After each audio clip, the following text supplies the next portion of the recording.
Snap Studios. Harvard is the oldest and richest university in America. But when a social media-fueled fight over Harvard and its new president broke out last fall, that was no protection. Claudine Gay is now gone. We've exposed the DEI regime, and there's much more to come. This is The Harvard Plan, a special series from the Boston Globe and WNYC's On the Media. To listen, subscribe to On the Media wherever you get your podcasts. Snap Judgment is brought to you by Progressive Insurance.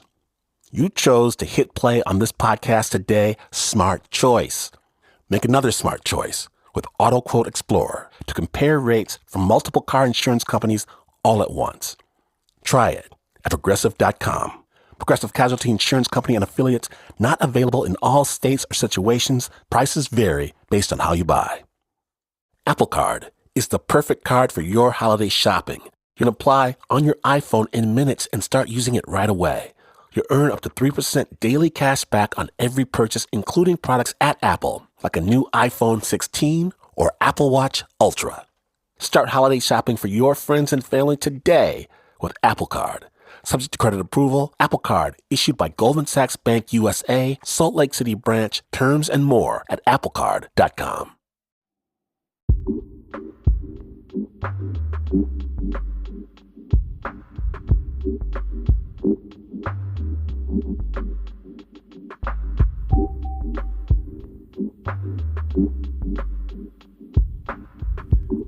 My mother and I, ever since I was a teenager, we haven't really been on the same page about religion, values, relationships, nothing really. We haven't been able to close this circle. And that's why a story that a friend of mine, she told a little while ago why it was such a gift to me.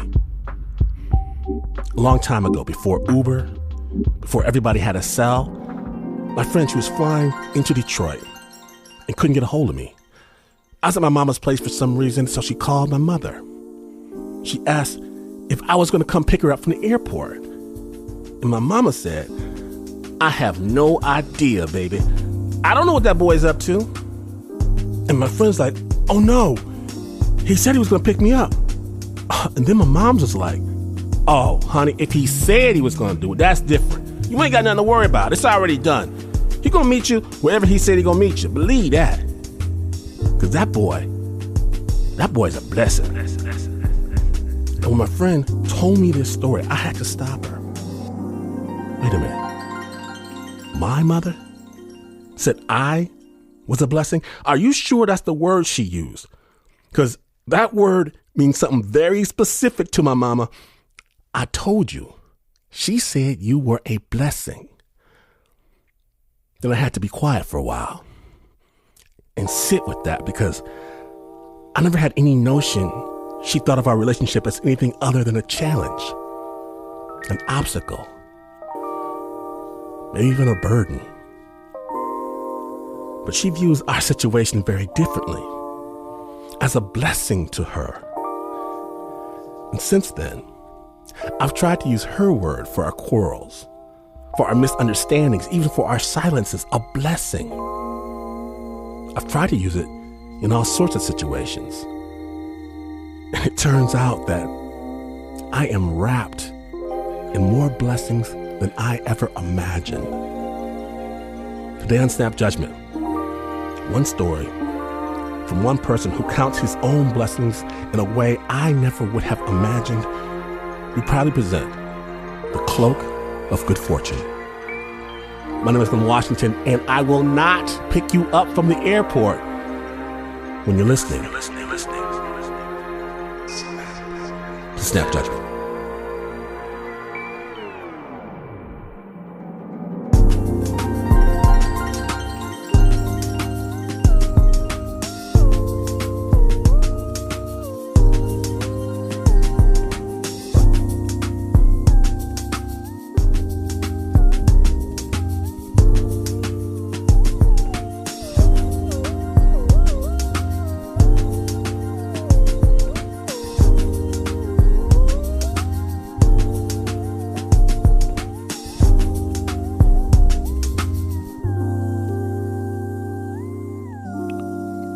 We begin in the capital of Cambodia, where a young boy is just starting to see the effects of a simmering conflict and know that this journey recounts aspects of the Khmer Rouge civil war that have been erased from history.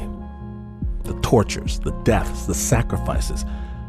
And while sensitive listeners should be advised about this very real backdrop, please understand that at its heart, today's story is about a kid trying to make his way. Snap judgment. We begin to see people gathering on the street and then carrying their belongings. So my mom stopped them and asked what's going on, and they told us that they escaped to the city for their safety. The rumor was that there was a war going on in the countryside. Sieu had grown up in a village in the Cambodian countryside, and if he'd had any choice in the matter, he'd still be there. Where I grew up in Kampong Speu, at that time, me and my brother was running, laughing, swimming, and catching fish and shrimps at the river, and ducking clams at the hot sands, and we have so much fun. I just miss that so much, and I don't really like the city life at all. Sieu's parents were well educated. They spoke multiple languages and wanted even more for their 4 kids. So they moved the family to Phnom Penh, the capital of Cambodia. There, Sieu had private tutors, learning French, Chinese, and Cambodian. He even went to 3 different schools. So one afternoon after school, on the way back home, I passed by a store and I saw hatching baby ducklings. It was amazing to see all those living beings coming out, so sweet. And I stood by the window and looked at the store, and no one was there, but only the baby duck was running in the tray. And then I heard something, peep, peep, peep, something like that. And then I thought, wait a minute. I thought the ducklings are in the tray, in the room, inside their store. How could I hear something outside? In the alley beside the shop, Sieu saw a large trash can, and it was overflowing with hundreds of crushed, gooey eggshells. I hate the smell because it's so dirty, but I heard that sound come from that can. So I was curious that something must be going on in this trash can. And so I stepped forward to remove the cover, and I looked carefully. Then I saw something was moving. I decided to put my hand inside the trash can, and I never do this before because I don't like dirty things. And it was yellow color. So half buried in that trash was a little peeping duckling, and it was still alive. At first, I didn't see the duck's face carefully. I only see the body was still moving. And I thought, oh my God, that was a baby duck. It's just like about the size of my thumbs. And all my thought is about helping this little creature to make sure that he's safe and alive. I don't want him to die. But when I look carefully, oh my God, his beak is deformed. It's not normal. And there was bubble coming out from his nose. I was worried that he was choking. Then I immediately peel out all the shells and all the slimy saliva or something. I just wash it away with my hand to make sure that he could breathe. He was trembling and shaking, and I was putting him against my chest with my 2 hands wrapping around him, and I ran straight home. So the moment my mom saw it, she like, oh my God, he's so ugly. And I told my mom, he's just a little duck. Please don't say that he's ugly. I just told my mom like that. And so my mom said, okay, so what do you want me to do for this little baby duck? I was so worried that she's going to reject me to take care of this little duckling. I said, Mom, I promise you, please. I promise you I won't bother you. I will take care of him myself, and all I need is just a little box and give him some food to make him stay healthy. I decided to name him Curly Beak because his beak on the top is curly like this, open. So it's hard for him to eat, so I have to nurse him, I have to feed him. So I got like a syringe and I pumped some rice juice and I injected into his mouth 3 times a day as a meal for him. Each day that Sieu fed him, Curly Beak got bigger and got stronger. And soon, he was running around on his own. Whenever I look at him, he know that this is the time that he can get food. So he always speeding up toward me, and sometimes I let him jump to my lap and sit down so I can pat him. So I love Curly Beak very much, and I feel like we both have the same fate. Because the day I was born, there was a lot of chaos. Like Curly Beak, Sieu almost wasn't. The day he was born, nothing was according to plan. The taxi somehow showed up and got a flat tire and didn't have a spare in sight, and there was no local doctor that could make it to their small house in time. So his grandmother was just rushing around the street, trying to find anyone to help. And finally she found a midwife, and she brought her to my mom and helped her delivery. And she pulled me out from my mother's womb. And because I was still encaged in the amniotic sac, my grandmother declared I was born with a cloak of good fortune. And growing up, he actually learned to believe that. I have a feeling like wherever I go, I'm not starving at all. I'm not afraid of getting harmed because I feel like I was born protected. So he went all over, wandering the streets of Phnom Penh, sometimes by himself and other times with a friend. Chapley is a special friend of mine. He's a very artistic. He draw cartoon very special. He draw beautiful pictures. So he said, Sieu, let's go to my house. I have lots of pictures I want to show you. And that was after school. It was around like 3:30. And we were walking back to his home near a theater called Kim Hong. That theater is very well known in our city. And so on the way back, the street was very crowded and bicycling. It was like people get off from school, parents pick up kids, it's very crowded. And I was very happy talking and laughing. I was very excited. And as soon as we passed by the Kim Hong's theater, suddenly it was like boom, boom like that. And Chapley and I was like, oh my God, what's going on here? And we heard a dog say, lay down flat on the ground. And I realized that, oh my God, that was bomb. And then we saw people rush out from the theater and people screaming. There was blood all over the body and the whole neighborhood was in a chaos.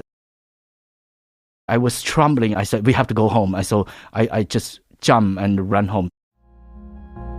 The war has been raging for the past many years. But then this time, as I'm running home, I realized that the war is now here in the city.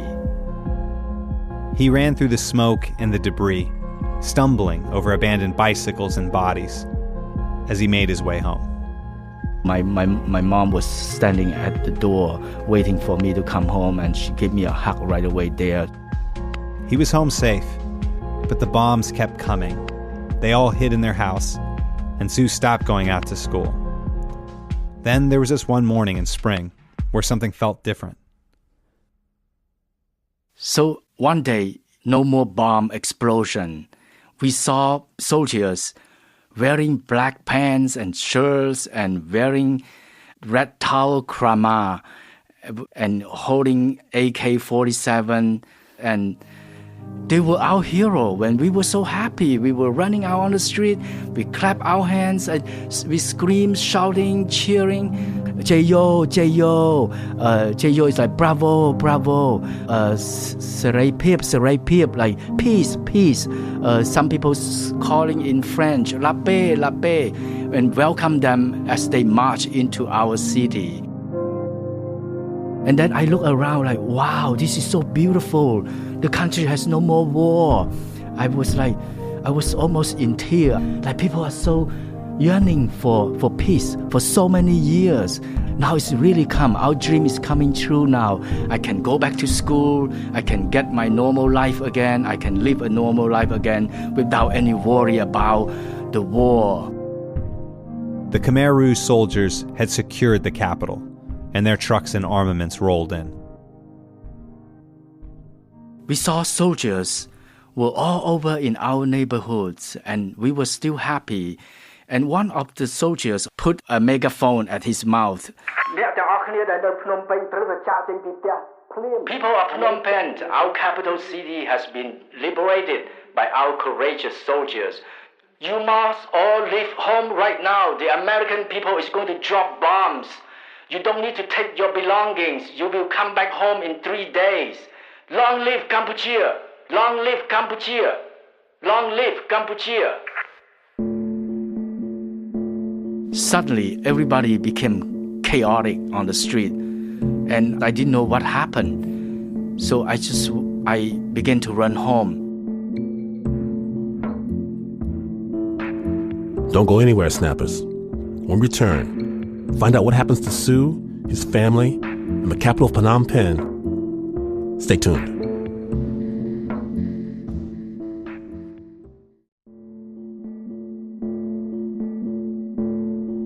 Welcome back to Snap Judgment, the Cloak of Good Fortune episode.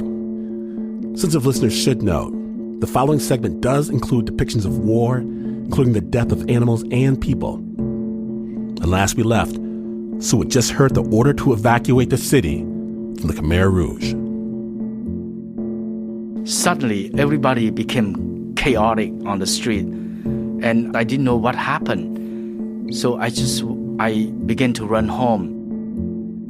When Sieu got back to his house, his family was already scrambling. I didn't know what to take, but then Mom said, "Hey, Sieu, get your white striped shirt and one for your brother too. Those shirts can protect you from mosquito bite and the sunburn." And so I ran there too into my closet and grabbed 2 striped shirts, one for my brother Chen and one for me. He packed 10 sardine cans and his favorite pair of sandals. He also tried to grab his 2 favorite chickens, but once he actually held them in his hands, he knew he wouldn't be able to carry them. And so I went down to my kitchen, I grabbed a lot of rice, and I took it upstairs and I threw a lot of rice in the cage for them to eat. Usually I don't feed them like that. I want to make sure that 3 days is enough for them to eat. So I say goodbye to them, and they seem to understand something is going wrong. He left his house, and he and his family joined the throng of people walking towards the Monivon Bridge. It would carry them out of the city and back into the countryside. And so we marched along the road with thousands and thousands of people. The street, there was no space for you to sit down. Everyone was just like move forward toward the countryside. And Mama and Papa keep telling me that you have to look around for someone. Look around for our relative, for your grandma, for your uncle if you find them. You know, everybody's screaming and shouting on the street looking for their loved one. And I saw kids get lost on the street, like 5 or 6 years old, crying, screaming. The whole scene was just unbelievable. The Khmer Rouge soldiers were surrounding them, funneling them over the bridge. As we walked by them, I was holding my grandfather's hand, and their AK-47 pointing at us, holding their megaphone, shouting at us, "Keep going, no stop. Keep going, no stop." As the night began to get darker, we were all stopped on the road, and we sat on the black asphalt. Everybody was jammed on the street. There was no place for us to stretch our body. We have to sit and cuddle each other. And my mom and my father told us that, don't worry, we just hang in there. we can make it. We will return home in 3 days. I was startled awake by a loud noise. It's time to move forward. Keep going forward.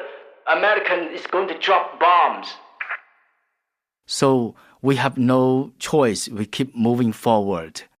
They stayed on the road marching, stopping only to eat their ration of rice gruel. Only a little bit of rice and full of water. To lay down and try and sleep. I couldn't walk anymore. I was trembling. And all along the way, they would run into the Khmer Rouge, who would force them to gather for re-education. The first meeting we had with the Khmer Rouge soldiers was at the temple. There was a bonfire. We were there with a couple Khmer soldiers standing there and telling us that we have to thank to Angkar. We must thank to Angkar. We have won the war, but we must work harder. There's a lot to be done, because cutting a weed is not enough. It must be pulled up by the roots. We have to rebuild our country again. The Khmer Rouge had a plan to erase all the trappings of the society, the culture, the music, and especially any outside influence. They were going to make the country start again at year 0. Remember, the land is our school, the soil is our paper, the plow is our pen. We will write our history in our blood and sweat. Revolutionary Army, long live Cambodia! Long live Cambodia! Even though they were always hungry and utterly exhausted, they shouted along out of fear.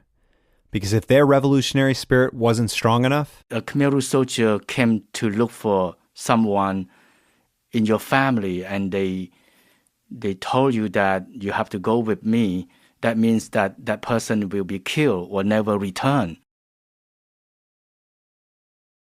One day, it was my lucky day. I was feeling very tired and exhausted as I walked to the river to fetch the water, and I saw a little piglet run by me. And I was so happy. I know that, oh my God, I'm going to have a big meal, because I was so starving. And so I chased this little piglet, and it was running. He was about, like, I would say 10 pounds, speeding past by. I grabbed his leg, and then his other leg was kicking me, and I fell down on the ground, and then I stood up and I chased him again until we reached to the river. So I kind of like blocking him, so lure him toward the water. Then the piglet decided, like, okay, he's going to jump into the water and swim. And then I realized that he cannot swim anymore. He gets stuck in the water, and the torrent was like keep hitting him, so making him move very slow. And I grabbed him, and suddenly I was in shock. Like, what I'm holding was a living being in my arm. He was looking at me, and his tear came out from his eyes, and I heard his heartbeat like boom, boom, boom against my chest, and I felt like, that was not me. What's wrong with me? And I suddenly forgot all the food, all the tasty food that I'm about to eat him. And I decided to let him go. I said, I'm so sorry. And the little piglet just ran straight, didn't look back.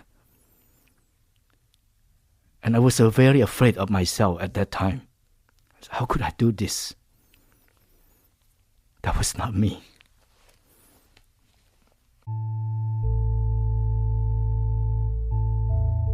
They kept getting shuffled around with no fixed end in sight, until they were finally told the place they would call home. It was called Jatil Village. And to their surprise, it sounded a lot like what the Khmer Rouge had always promised, and his whole family was overjoyed. It was going to be like going back to that same village that Sieu grew up in. The moment I heard that we were allowed to move into Jatil village, I looked at my grandfather and I told him that we no longer worry about food, Grandpa. I can grow papaya, sugar canes, beans, and guava. We all smiled. we know that we are no longer starving. When we first moved in to Chitil village, I got so excited. I said, Grandpa, we're going to live in there, those houses there, and we can grow something.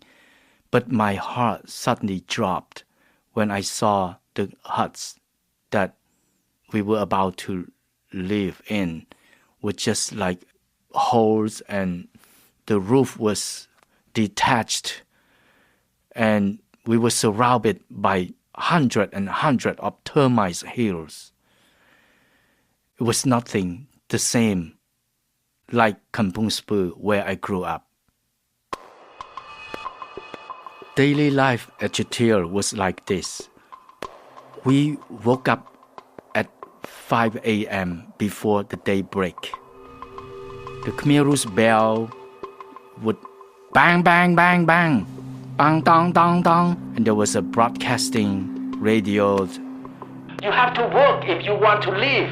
Those who refuse to work and make sacrifices will be crushed by the will of the revolution.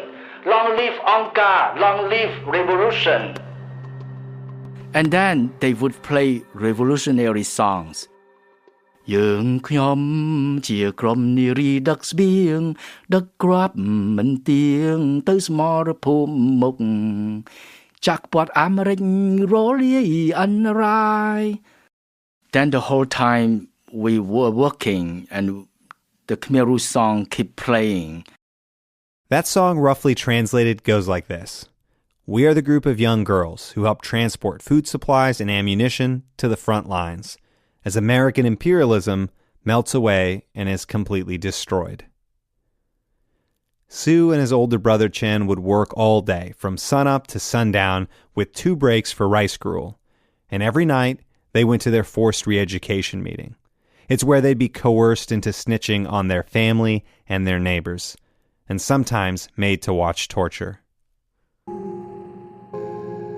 The scariest part of the meeting, one time Uncle Chuan stole the rice from the Khmer Rouge warehouse, and he got caught. They tied a rope on his neck and pulled him to the ground, and Uncle Chuan was begging for mercy. He kept screaming and saying that he would never do that again, he promised. And the Khmer Rouge, he shouted at us and he said, you all look at this. This is the consequence of the punishment. And Uncle Chuan's body was covered with a lot of blood and bruises. And I would say that up to these days, his screaming and crying still live with me. Uncle Chuan had stolen the rice because they weren't actually allowed to eat the food they grew. That was being shipped off to soldiers on the front lines, or that's what they were told. Sieu's family was desperate, and then one day he heard about a cassava field the Khmer Rouge had just harvested. He went in search of it for scraps and leftovers. There, he found an old man sitting near the field, smoking a cigarette. And I asked him politely, can I get into the field to collect some cassava scraps? He nodded his head and he threw the cigarette away and he walked away. And I thought he was a nice guy. I entered the field. My God, I found so many leftover cassava. That is a treasure to me because we were starving. How could this be? Lots of cassava still there. Big or small, it's still there. So I was wearing my white striped shirt and I'm pulling them out to make them as a bag so I can put all the cassava against my belly and I hold it. I got a lot, plenty of them. Suddenly someone behind me said, "Thief, don't run, I'm going to shoot you. Stay still, stay still." I turned around and looked, there was a Khmer Rouge with a gun in his hand. So my whole body was trembling, and I was like, I didn't know what to do. These are so treasure to me, these potatoes. I'm starving. I want to take it home. Then I didn't listen to him. I just start running. Then I trapped and I fell down. I couldn't stand up because my body was trembling like this, and my cassava was spread all over on the ground, and I tried very hard to stand up. I told myself, I don't want to die. Then I stood up and I started running, and I heard bang, bang, bang from behind. I hid myself behind a big tree. Then I heard the footstep with the step on the crunchy leaf, a dry leaf, and I heard that stepping. I heard bang, bang, bang, bang. The soldier was trying to scare him out of hiding, but Sieu waited him out until all he could hear was the chirping of the birds and the silence. I thought it was okay now, so I began to come out. And then as I'm running toward the village, I saw the guy was standing there in the middle of the road with a rifle and pointing at me. He began running, zigzagging across the field, desperately trying to make it to his house without being hit. The moment I stepped into the cottage, I didn't want him to recognize my shirt. So I took off my striped shirt and I changed the green shirt on, and I started looking through the bamboo hole of the cottage, and I saw the guy keep coming with the gun ready in his hand. So I decided to jump out of the cottage through the front door. I was so scared I didn't want to look back, and I ran away from the cottage so that he may not know that I was the one that he was after. So a few hours later, I came back home. I just like, oh my God, it's a big relief. This guy couldn't get me. I'm so happy. So I stepped into the cottage and I asked Grandpa, where is everybody? Oh, they were pulled to a meeting urgently. He said, don't go. If you can stay home, you don't have to go. I said, no, Grandpa, I want to see what happened to the meeting. So then in the darkness, I walked into the meeting at the edge of the village, and there was about 200 people surrounded the bonfire. It was a big flame in the middle of the meeting, and there was 3 Khmer Rouge soldiers. One of them was holding a gun and stood next to Brother Chan. My mother was running toward the fire, and she asked for mercy, that my son is still young. Please forgive him. Please forgive him. And it took me for a while to realize that Brother Chen was wearing a striped shirt like mine.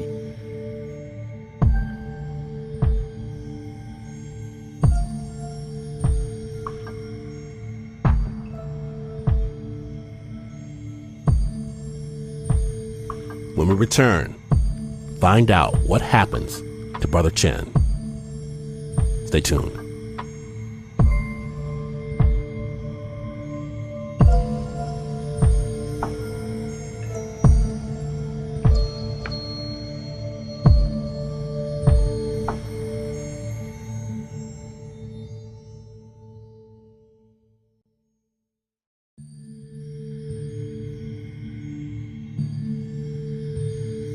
Welcome back to Snap Judgment, the Cloak of Good Fortune episode. My name is Glenn Washington, and sensitive listeners should know, the following segment does include depictions of war, including the death of animals and people. When last we left, we had just learned that Sieu had gotten away from the Khmer Rouge, but his brother had been mistakenly caught and was now about to be tried. Snap Judgment.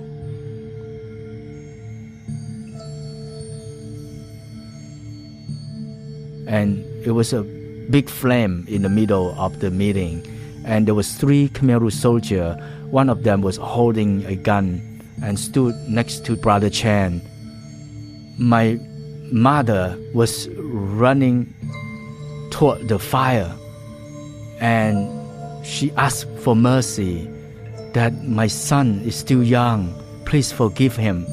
Please forgive him. I was relieved at first. I thought that I was out of this danger.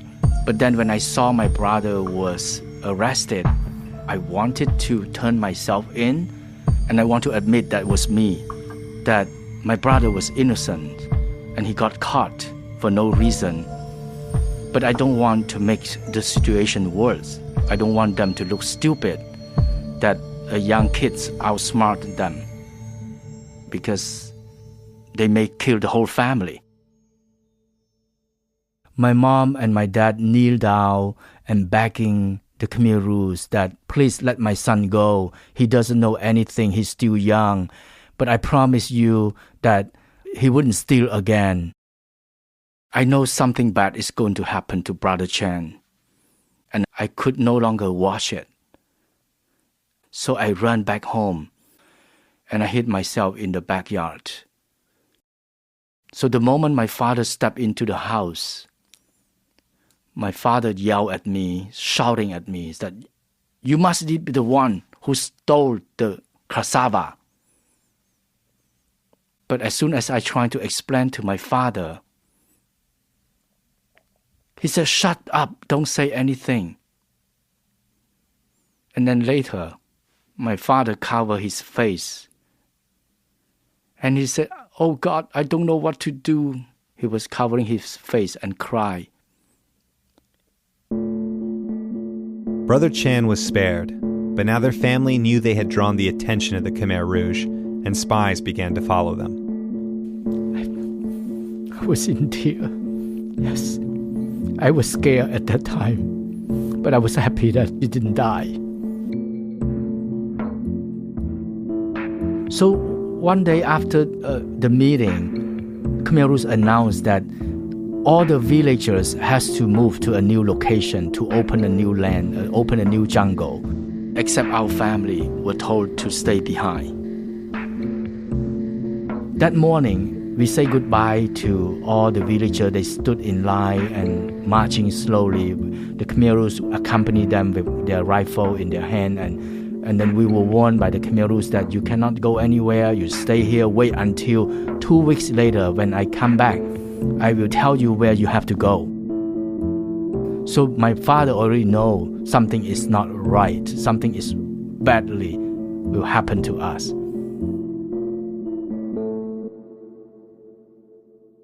That same night, I hear the sound of bicycle come in. I saw a soldier with a rifle under the moonlight. I thought, that's it. They come to kill us. The next thing I heard was a man's voice calling my father's. He called, Hung, Hung, Joe Mao, Joe Mao, come down, come down. Then I realized that was Uncle Barnes. That was the voice of Uncle Barnes. He's coming. Uncle Barnes was my father's childhood friend. Now he's a Khmer Rouge. And they whispered to each other. And right after, my father said, okay, it's time to pack and we have to leave right away. There's no time to think about anything, because otherwise the Khmer Rouge will execute our family. That is why they'd been left behind. And now they'd have to make a break for it. He quickly found a stick and he threw the map on the ground. He told my father that we have to reach the Diamond Village on time. There was a group of Vietnamese villagers are on their way to Vietnam. That was our last chance to survive. He told him to hurry, but to be careful once they got to the border. It was there that the Khmer Rouge had planted a field of landmines. And then Uncle Ban said goodbye. My father led us across the wood, and during the day we hid ourselves in under the big tree, sometimes under the foliage. And then nighttime, we mostly rely on the moonlight. Whenever we see some flashlight or something like flashing, we have to really lie flat on the ground until that light is gone. And then my father would tell us, okay, now we're ready to move on. It was very hard, but we trying to find the trail, to keep going. There's no time to think about anything. We have no other choice. Eventually, they reached a group of war-torn cottages. And my father told me and Brother Chan and Grandpa to sleep separately. So just in case if they capture one group, the other would get away. After Grandpa, Brother Chan, and I settled, I walked to the back of the building. And just as I was about to relieve myself, I heard a wiggling sounds in the trees. I thought the Khmer Rouge is hiding somewhere around here. Then under the moonlight, I saw a giant rooster landing on the top of the trees. A beautiful rooster. This is the kind of rooster that I wanted to show it to my friends. That was the rooster that I really love and would keep it as a pet for myself. But I was so hungry.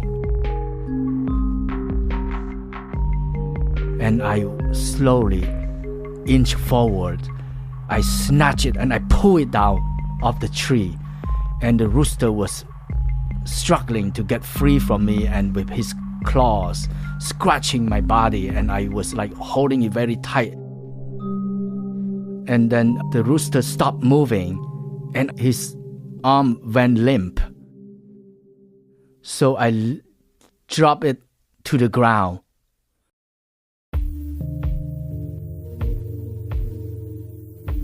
After I pick it up, I hold it carefully and run toward my father. Papa, Papa! And my father was smiling. I have never seen him smile so happy. My father dig the ground and make a hole, and he cooked the chicken under the ground for us. I kept chewing it for a long time. I didn't want to swallow it. And I was so happy to see everyone having a good meal. I felt like I was a hero. But right after the dinner, I gradually feel pain, scratch in my body that was very painful.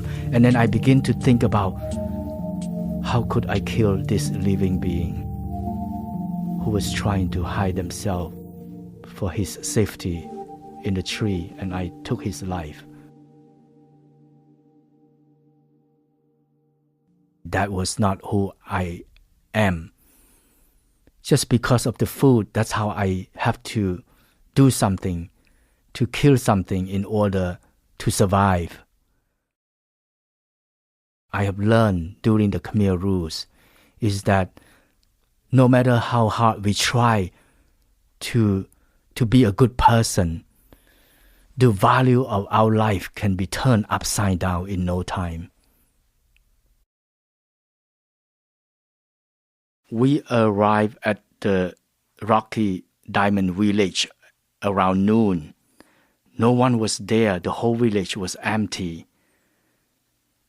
And I see my mother's face look so worried, and she asked Papa, what happened if we miss this Vietnamese group? My father kept quiet for a second, and he said, just wait and see. They will be here.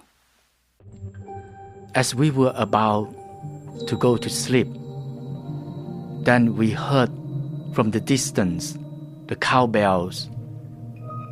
Clock, clong, clock, clong, clock, clong from the distance.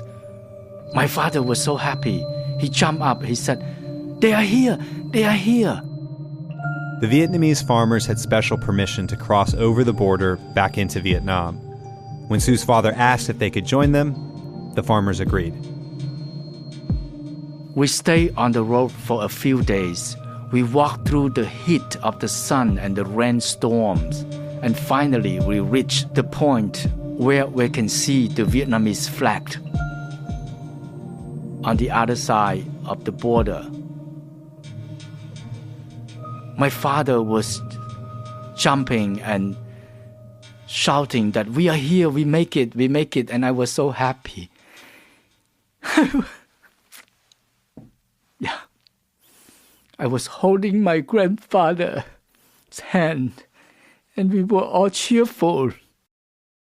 The border was only 2 miles away. We were about to reach to the Vietnamese border. Suddenly, there was 2 robbers dressed in black, holding rifle, pointing at us, and said, "Give me your gold. I'm going to shoot you. Give me your gold." And people behind us didn't know what happened. They thought that the Khmer Rouge is come and arrest us and going to kill us. And they just run toward different direction, trying to escape. And suddenly a bomb exploded, bomb! And some people run toward right and other people run left. At that chaotic moment, I hear my father said, "Follow me, follow me." And my father and my mom are holding my younger brother and sister, and I grabbed my grandfather, and my father said, "Don't stop, keep coming, keep running, keep running." The bomb constantly went off, and the explosion was hot, the air was nasty, and the soil was dropping like rain falling upon us. We keep running and running. The bomb explosion died down. We saw the Vietnamese flag hanging in the border. We were so fearful that they are going to get us, but finally we just put our feet into the land of Vietnam. We were all relieved, and I can see my mom's some smile on her face. But at the same time, she turned around and smiled. At the same time, she burst in tears and looking back to land of Cambodia, our country, our beloved country. And she waved her hand and said goodbye to Cambodia. I never forget that.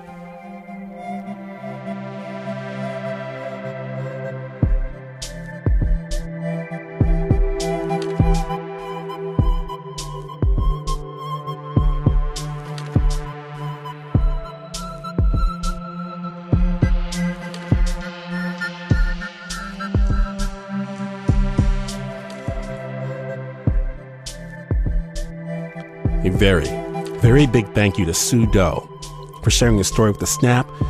He and his family, they settled in Vietnam, where they tried to find a sense of normalcy while also grieving for the dozens of family members that perished under the Khmer Rouge. There is so much of this story we were not able to share with you about Sieu and his family's incredible journey, but if you want to know more, please check out his book, A Cloak of Good Fortune. You can find the link at our website, snapjudgment.org. The original score for this story was by Renzo Gorrio. It was produced by Nikka Singh.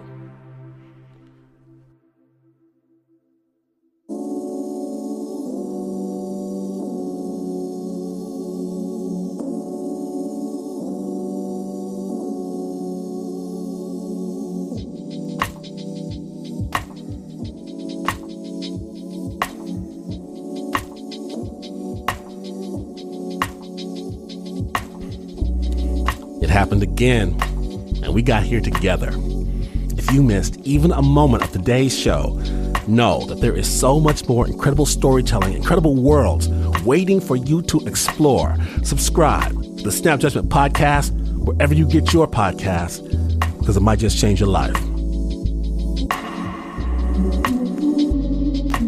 Snap is brought to you by the team that always acts respectfully when entering someone's home, except for the Uber producer, Mr. Mark Veristich. He insists upon singing random songs at the top of his lungs. There's Pat Mesiti-Miller, Anna Sussman, Renzo Gorrio, John Facile, Shayna Sheely, Marissa Dodge, Nikka Singh, Teo Ducot, Leon Morimoto, Flo Riley, Nancy Lopez, and Regina Bediaco.